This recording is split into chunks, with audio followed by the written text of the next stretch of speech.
সরকারি পলিটেকনিকে ওয়েটিংয়ে আছো? তাহলে তোমার এখন কি করণীয়? আসসালামু আলাইকুম, আমি মোহাম্মদ জাহিদুল হক।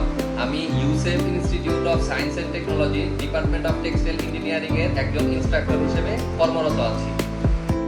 একটি সফল ক্যারিয়ার গড়তে তোমাকে অবশ্যই সরকারি পলিটেকনিকের পাশাপাশি একটি যুগোপযোগী বিষয়ে পড়ার সুযোগ পেতে হবে।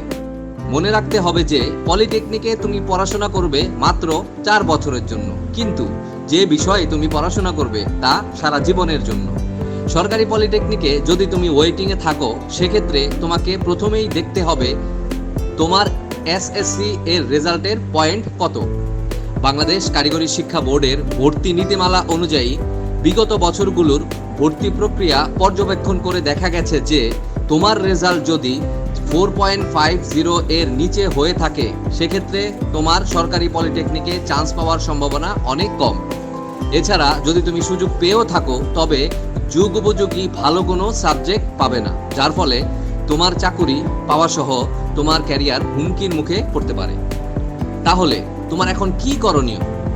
এক্ষেত্রে তোমার করণীয় হচ্ছে তুমি সরকারি পলিটেকনিকে চেষ্টার পাশাপাশি বেসরকারি পলিটেকনিকগুলোতে খোঁজখবর নেওয়া শুরু করবে।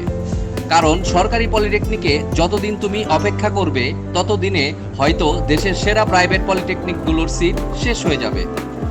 যদি তুমি সরকারি পলিটেকনিকে সুযোগ না পাও, তখন তুমি কোনো ভালো বেসরকারি পলিটেকনিকেও সুযোগ পাবে না। তাই বুদ্ধিমানের কাজ হবে ভালো কোনো প্রাইভেট পলিটেকনিকে ভর্তি হয়ে থাকা এবং সরকারি পলিটেকনিকে ভালো কোনো সাবজেক্ট আসে কিনা তার জন্য অপেক্ষা করা। অপেক্ষার পর যদি দেখো সরকারিতে তুমি তোমার পছন্দ মতো সাবজেক্টের সুযোগ পেয়েছো, তাহলে সরকারিতেই পড়বে।